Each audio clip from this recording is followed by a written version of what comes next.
Finalmente, Kyoraku Shunsui revelou a sua Bankai. Quer saber tudo sobre o capitão e a sua Zanpakutou? Então já aperta o play e vem comigo. Salve geeks, beleza? Eu sou o Guilherme Alves, sejam bem-vindos para mais um vídeo aqui no canal. E no vídeo de hoje vamos focar único e exclusivamente em Kyoraku Shunsui e a sua complexa e brincalhona Katen Kyokotsu, uma das únicas Zanpakutous em dupla da sociedade espiritual. Junto com o capitão Kyoraku temos também o Kitaki Juichiro e posteriormente Kurosaki Ichigo também se junta a essa turma. A Katen Kyokotsu do capitão Kyoraku é formado por um Tashi e uma Wakizashi. Quando em sua forma selada, a diferença de tamanho entre elas é muito mais visível. Já na sua forma Shikai liberado, fica um pouco mais complicado perceber essa diferença. Mas o capitão afirma que mesmo na sua forma Shikai existe essa diferença de tamanho e que a sua Tashi é uma espada voltada a ataques mais poderosos e a Wakizashi para ataques mais próximos e rápidos. Por falar em Shikai, a cena de liberação da Katen Kyokotsu contra o Yamamoto lá atrás no comecinho de Bleach, pra mim é uma das cenas mais fantásticas de liberação de Shikai.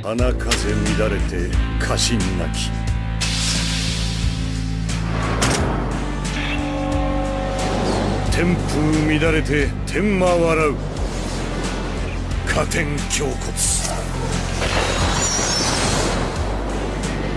Infelizmente, essa é a primeira e única vez que vimos o comando de liberação da Zanpakutou, já que infelizmente não tivemos a mesma cena contra o Stark e também contra o Lilibarro. Até porque a urgência na batalha contra esses dois era muito maior em relação à batalha contra Yamamoto, mas muito longe de falar que o Yamamoto é um adversário fraco. É apenas a formalidade da batalha. Contra o Yamamoto ainda existia aquela formalidade toda de mestre e aluno, já contra o Stark e o Lilibarro era puramente inimigos querendo se destruir. Assim como todas as Zanpakutous de Bleach, a Katen Kyokotsu possui uma personalidade própria. Porém, essa personalidade ela é tão intensa e tão dominante em relação ao Kyoraku que durante a batalha elas impedem o capitão de lutar com todas as suas forças enquanto ela não estiver 100% disposta a isso. As suas habilidades na forma Shikai são excepcionais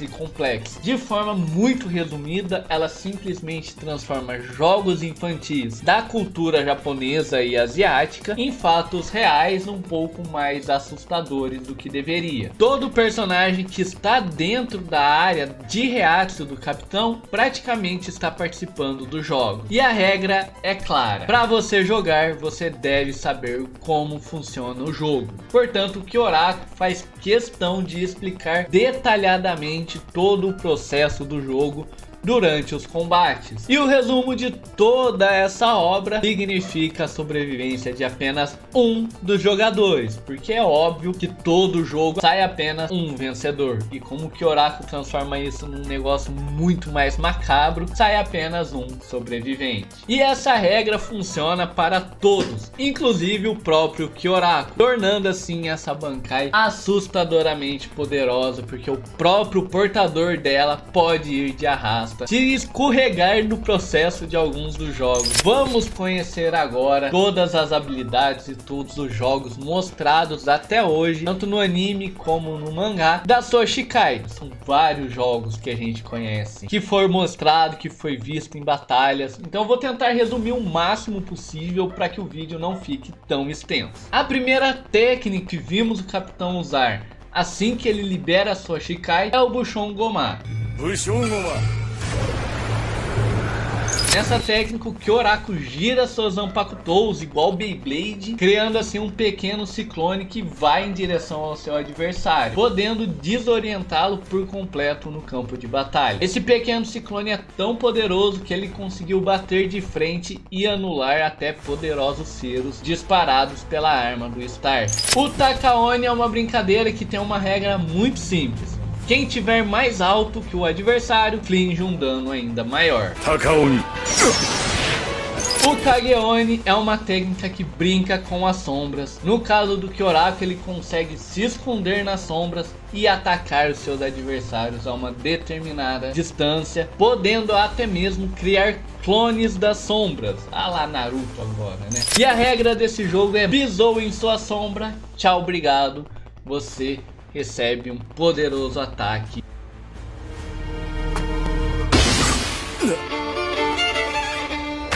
Kageoni. O Irone é uma técnica mortal baseada em cores. Ganha aquele que for mais habilidoso e se arriscar mais durante o combate. Diga uma cor e a partir desse momento apenas os objetos ou pessoas que possuírem essa cor sofrerá dano. Se você dizer, por exemplo, branco e atacar uma parede em azul, aquela parede não vai sofrer dano algum. Porém, ao escolher essa cor, você também deve possuí-la na sua vestimenta. Senão, o dano que você irá causar é praticamente inexistente. Outro exemplo: se eu disser preto e atacar alguma coisa preta, o dano vai ser incrivelmente alto. Agora, se eu disser verde, como não tem verde na minha roupa, o dano, mesmo que seja um golpe mortal, praticamente será inexistente no adversário. Só que esse risco vale para ambos os participantes. No exemplo que eu usei aqui com a minha camiseta, se eu disser preto e o meu adversário for mais rápido e mais habilidoso que eu e me acertar, o hit kill, é claro, quem vai tomar vai ser eu. No caso do Kyoraku, ele usa essa habilidade perfeitamente contra o Stark, mesmo que o Stark também entenda como ela funciona. Vira uma batalha muito intensa quando o Irone está ativado. E galera, o Kyoraku tem que ser muito confiante nas suas habilidades e nas suas técnicas para usar o Irone de uma forma mais agressiva e de uma forma que faça ele vencer os combates. E não é à toa que o Kyoraku é um dos capitães mais poderosos de Bleach.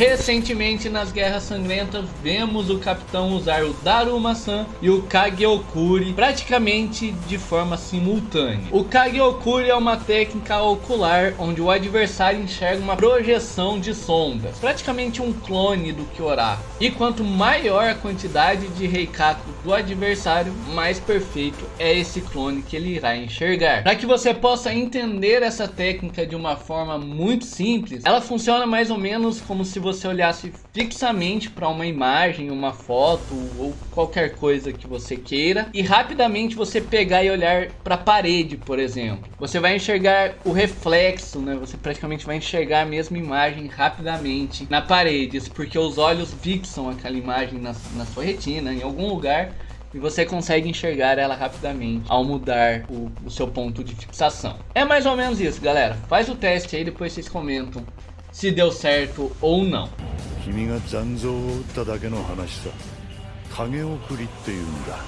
O Daruma-san é outra brincadeira bem arriscada de ser usada. Com ela, o capitão marca o seu adversário como se fosse o pega, aquela pessoa que você tá caçando, aquela pessoa que você precisa alcançar, né, chegar até ela. Com isso, ele consegue rastreá-la através de um caminho de Reiatsu do último ataque, caso aqui o Lilibar. E isso abre diversas aberturas para ataques surpresas do capitão. Só que enquanto o Kyoraku usa o Daruma-san para se movimentar, ele não pode ser visto pelo seu alvo antes de concluir o ataque. Se por acaso ele é visto pelo Lilibarro, no caso, ele vai de arrasta para cima, porque o golpe que ele vai sofrer é muito mais poderoso. Ele perde o jogo, e perdeu o jogo, perde a vida.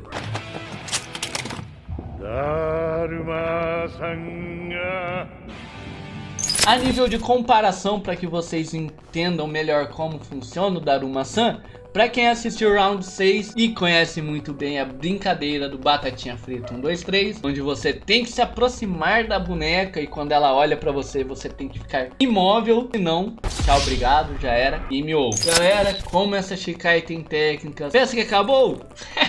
Claro que não. Ainda temos aqui uma outra brincadeira que a gente conhece durante a novel, conhecida como Yubikiri, que vemos o Kyoraku usar quando ele enfrenta o Tokinada. E essa brincadeira, para que você fique mais familiarizado, é conhecido como juramento do dedinho ou a promessa do dedinho. Ela é basicamente um sensor de mentiras. Mentiu, os seus ossos começam a ser quebrados quase que instantaneamente. Mas se formos ver aqui na real mesmo, não tem como a gente saber a extensão do poder total da Katen Kyokotsu. Afinal, suas habilidades são brincadeiras de criança, e não sabemos quantas brincadeiras possui o arsenal das suas Zanpakutou. Pode ser infinitas, e isso é que torna essa Zanpakutou maravilhosa e com possibilidades incríveis durante o combate. Porém, o Kyoraku sabe dos riscos que corre em possuir uma arma desse nível, até porque o jogo pode rapidamente virar contra o próprio Kyoraku, mesmo sendo uma brincadeira de sua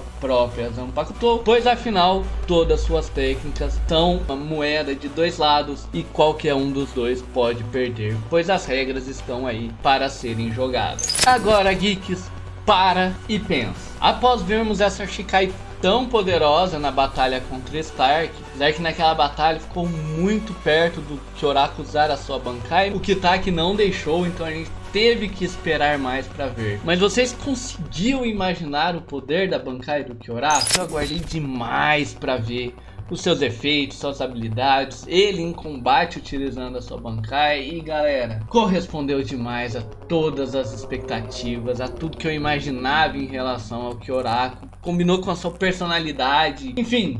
Katen Kyokotsu Karamatsu Shinju.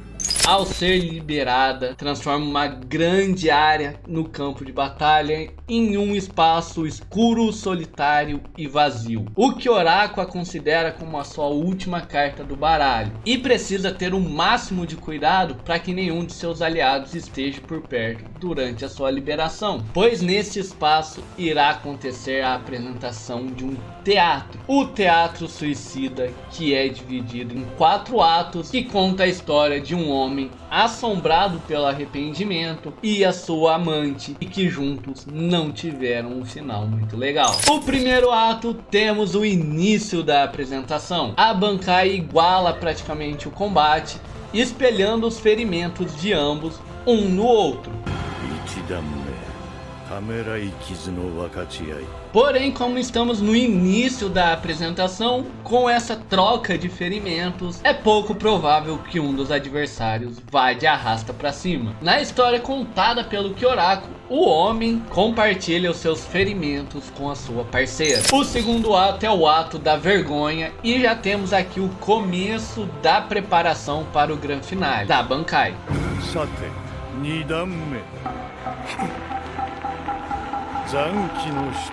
Aqui vemos o Lilibarro ser afetado por uma doença mortal, fazendo com que ele sangre incessantemente por todo o seu corpo, sofrendo solitariamente. Seguindo a história, isso acontece com o homem devido a ele se sentir envergonhado por ter ferido a sua parceira no ato anterior. O terceiro ato é assustadoramente cruel. Aqui temos toda a área do combate sendo coberta por água, criando assim um abismo profundo e solitário envolvendo ambos os personagens.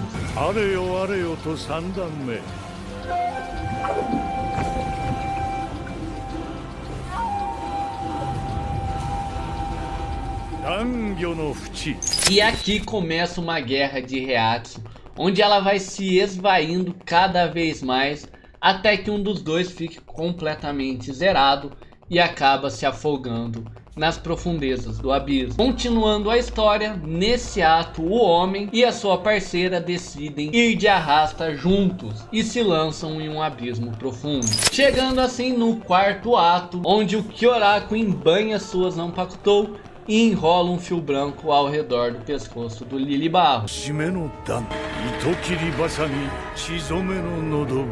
que deixa um corte profundo em sua garganta momentos antes de explodir e colocar definitivamente um ponto final à apresentação, concluindo assim os 4 atos do Teatro Suicida. Na história descrita por Kyoraku, aqui temos o homem se arrependendo do seu suicídio e tentando emergir do abismo abismo, mas ele tem a sua garganta cortada pela mulher, que após esse ato acaba se afogando sozinha nas profundezas do abismo. A triste história contada por Kyoraku representa uma das bancais mais complexas e poderosas do anime, e segundo Kubuchichi, caso seu adversário vá de arrasto em qualquer um dos atos da bankai, ela imediatamente terminará por falta de atores para a peça. O mesmo acontece e obviamente aconteceria caso Kyoraku fosse a peça a ir de base em algum dos atos. A bankai encerra instantaneamente. Outra curiosidade sobre essa bankai é que ela possui várias histórias a ser contadas pelo Kyoraku. Não é necessariamente o mesmo roteiro para todas as batalhas do capitão, o que a torna ainda mais poderosa e imprevisível. Assim como a sua Shikai, as possibilidades da bankai são infinitamente perigosas, poderosas e improváveis. E o Kyoraku sabe muito bem disso e evita ao máximo de usar a sua bankai por vários motivos, principalmente porque a energia gasta é imensa e o próprio capitão também sofre vários efeitos colaterais durante cada ato da bankai. E por mais que ele a domine por completo, tudo isso pode limitar que ele a use em qualquer momento, principalmente também o fato do efeito da bankai afetar personagens que estão próximos. No caso da batalha contra o Lilibarro, ninguém foi diretamente afetado pelos atos do teatro, mas fica muito claro que todo mundo que estava na atual Fortaleza Quint sentiu aquela energia porque ela cobriu todo o lugar, mas não necessariamente todo mundo participou do ato. Deve ter uma limitação de área por ali, que deve ser bem grande, mas no caso dessa batalha em si, acabou que não afetou ninguém. Nem mesmo a Nanao, que estava voltando para ajudar o capitão, foi envolvido nos 4 atos. Mas e aí, geeks, curtiram a Katen Kyokotsu? Deixa aqui embaixo nos comentários qual brincadeira vocês acham a mais perigosa, qual brincadeira vocês gostariam de ver o Kyoraku usando em uma batalha. E se vocês ficaram tão impressionados como eu com a Katen Kyokotsu Karamatsu Shinjo, e se vocês têm algum roteiro que vocês imaginam o Kyoraku utilizando em alguma batalha. Comenta, se inscreve no canal, ativa as notificações, tem vídeo por aqui toda semana. Um forte beijo, um grande abraço, muito obrigado, tchau.